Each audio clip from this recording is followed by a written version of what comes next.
சக்கரை நோய்க்கு ஆயுஸ் முழுக்க மாத்திரை சாப்பிடணுமா அப்படிங்கிற கேள்வி சக்கரை நோய் வந்தவங்களுக்கும் எல்லார் மனசுலையும் ஒரு கேள்வி இருந்துகிட்டே இருக்கும். சக்கரை நோய்க்கு லேசான உணவு முறை கட்டுப்பாடு, உணவு கட்டுப்பாட்டுல சின்ன சின்ன மாறுதல்கள் செஞ்சாலே சக்கரை குறையும், மாத்திரை தேவையில்லாத ஒரு நிலை கூட வரலாம். நான் என்ன சொல்ல வர்றேன் அப்படிங்கிறத இந்த வீடியோவை புதுசா பார்த்தீங்கன்னா உங்களுக்கு தெரியும். அதனால இந்த வீடியோவை முதல்லேருந்து கடைசி வரைக்கும் ஸ்கிப் பண்ணாம பாருங்க. நான் டாக்டர் மணிவண்ணன், காரைக்குடியில ஸ்ரீ பார்வதி சக்கரை நோய் மருத்துவமனை என்ற பெயரில் மருத்துவமனை கடந்த 35 வருஷமா நடத்திட்டு வரேன். சர்க்கரை நோய்க்கான சிறப்பு மருத்துவர். என்கிட்ட ஆயிரக்கணக்கான சர்க்கரை நோயாளிகள் தொடர்ச்சியா வைத்தியம் பார்த்துக்கிட்டு வர்றாங்க இன்னைக்கு வரைக்கும். சர்க்கரை நோய்க்கு பொதுவா அதை சாப்பிடாதீங்க, இதை சாப்பிடாதீங்க அப்படின்னு நிறைய வீடியோக்கள் பார்த்துருப்பீங்க.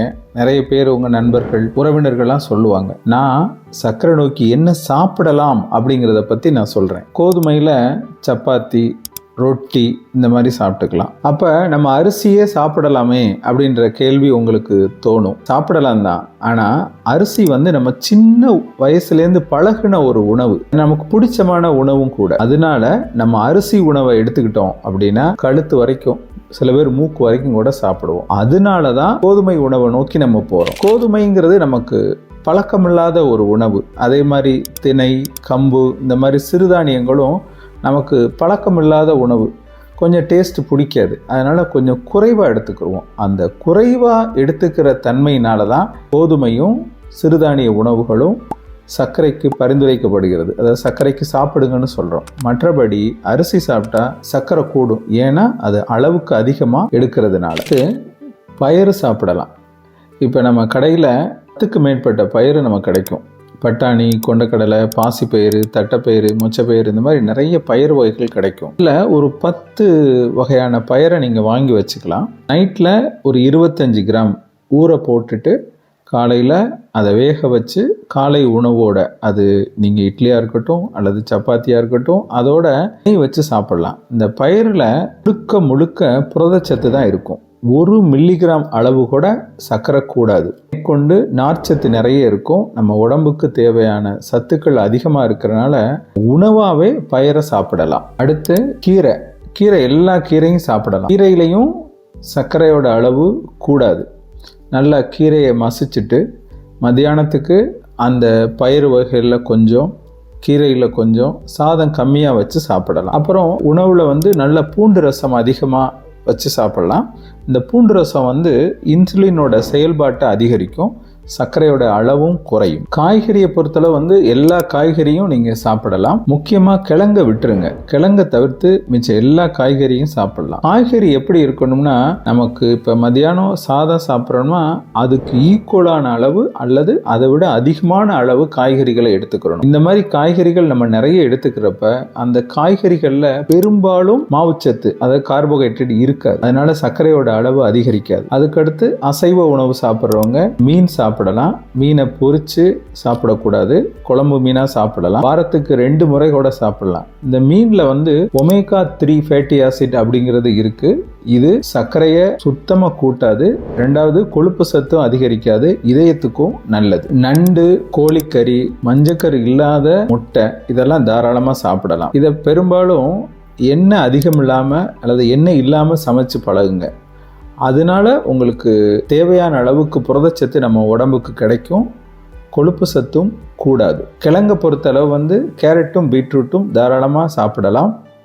இது லோ கலோரி இண்டெக்ஸ், அதிகமான சர்க்கரை சத்தை கூட்டாது. அதனால் இந்த கிழங்கை நம்ம சாப்பாட்டுக்கு பயன்படுத்தலாம். சர்க்கரைனா என்ன, சர்க்கரைக்கு என்னென்ன சாப்பிடலாம், என்னென்ன சாப்பிடக்கூடாது, சர்க்கரையினால் என்னென்ன பிரச்சனைகள் வரும் அப்படிங்கிறத என்னுடைய 35 வருஷ அனுபவத்தை ஒரு புத்தகமாக நோய்களின் தாய் அப்படின்ற பேரில் எழுதியிருக்கேன். இந்த புத்தகம் வேணும்னா நீங்கள் கீழே உள்ள நம்பரை தொடர்பு கொண்டு நீங்கள் ஃபோன் பண்ணி இந்த புத்தகத்தை கொரியர் மூலம் பெற்றுக்கொள்ளலாம். எங்களுடைய சேனல் சர்க்கரை நோய் பற்றிய விழிப்புணர்வை தொடர்ச்சியாக வழங்கிட்டே வருது.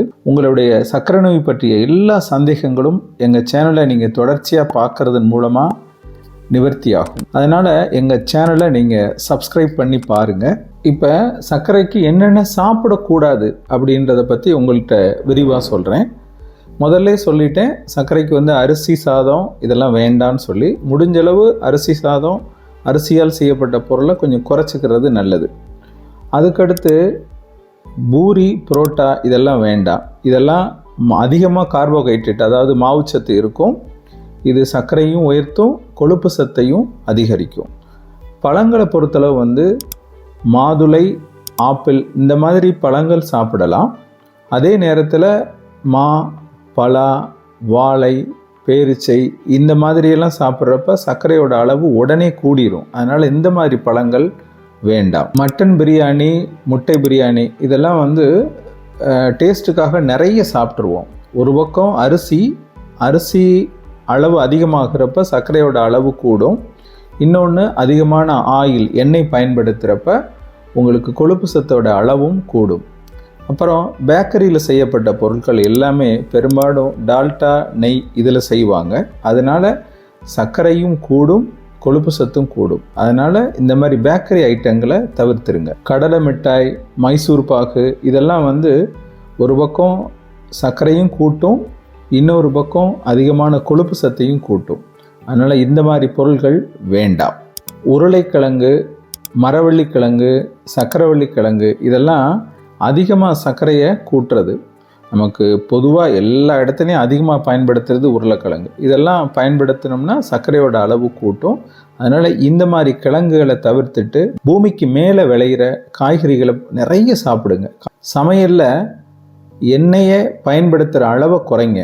அதே நேரத்தில் கடலெண்ணெய், நல்லெண்ணெய், சூரியகாந்தி எண்ணெய் இதெல்லாம் மாற்றி மாற்றி பயன்படுத்துங்க. ஒரு மாதம் கடலெண்ணெய், அடுத்த மாதம் நல்லெண்ணெய், அதுக்கு அடுத்த மாதம் சூரியகாந்தி எண்ணெய், அந்த மாதிரி மாற்றி மாற்றி பயன்படுத்துங்க. சில பேர் நான் அடிக்கடி வெளியில் சாப்பிட்ற மாதிரி இருக்கும், ஹோட்டலில் சாப்பிடுவேன், நான் எப்படி சார் இந்த உணவு முறைகள்லாம் கடைபிடிக்கிறது, வீட்டில் எனக்கு ஒரு தனி சமையல்லாம் பண்ணி தரமாட்டாங்க, எல்லாரும் சாப்பிட்றது தான் சார் நான் சாப்பிட முடியும், நான் எப்படி சார் இந்த உணவு முறைகள்லாம் தவிர்க்கிறது அப்படின்ற கேள்வி உங்கள் மனசுக்குள்ள எழும். அதுக்கு என்னுடைய நண்பருடைய உதாரணத்தை உங்களுக்கு நான் சொல்கிறேன். ஒரு டாக்டர் தான். அவர் கூட நான் வெளியில் சாப்பிட போகும்போது ஹோட்டலில் போய் மதியானம் லஞ்சு சாப்பிட்றேன்னு வச்சுக்கோங்களேன், அவர் டோக்கன் வாங்குற இடத்துல சொல்லிடுவார். என்ன சொல்லிடுவார்னா, நான் காய்கறி நிறைய சாப்பிடுவேன், சோறு எனக்கு ஒரு தடவை வச்சா போதும், ஒன்றும் பிரச்சனை இல்லையே அப்படிம்பாரு. ஒன்றும் இல்லை சார் அப்படிம்பாங்க. டோக்கனை வாங்கிட்டு போய் உட்காந்துருவார். இதே விஷயத்த மறுபடியும் அங்கே சர்வ் பண்ணுறவர்கிட்டையும் சொல்லுவார். இலையை வச்சோடனே